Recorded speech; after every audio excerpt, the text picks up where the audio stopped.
Kamarites? Kamarites? Sino ba tong gabing-gabi na kumakatok pa? O bakit iska? Ano nangyari sa'yo? Ba't ganyan ang itsura mo? Alam niyo ba, Kamarites? Kasi galing ako sa rally. Kaya umupo muna para ikay, mahinaan ng pagkwento mo sa akin kung ano ba talaga nangyari sa iyo. Ay, oo nga, kasi ganito yung Kamarites. Alam mo ba, galing ako sa rally. Diyos ko, umutin ako sa rally. Diyos ko, ang dami-daming tao. Tapos alam mo ba, yung isang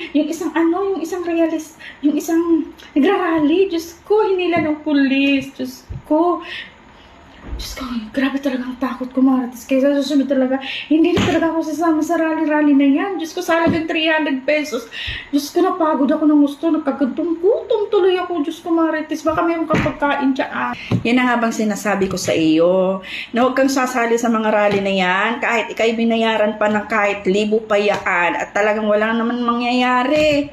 Diyos ko, anong inabot mo? Gutom at pagod. Eh kung napaano ka pa doon? Sige nga. At nagkarayot-rayot doon.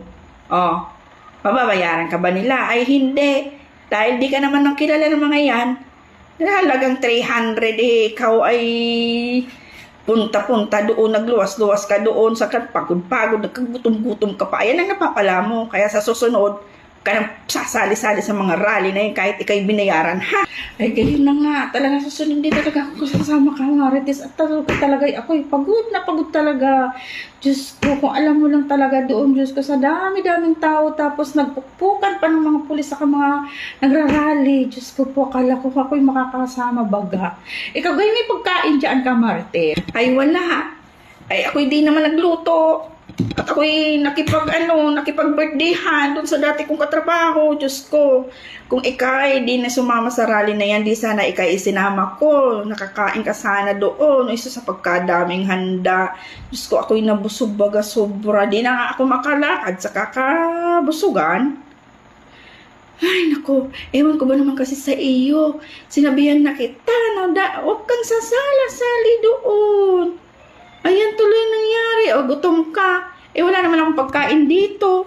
Alam mo naman ako'y nagtitipid. O, dahil pag mag-isa lang naman ako dito sa bahay, ako'y naman hindi nagluluto. At ako naman ay busog na. At ako'y kumain din sa, birthday handbag,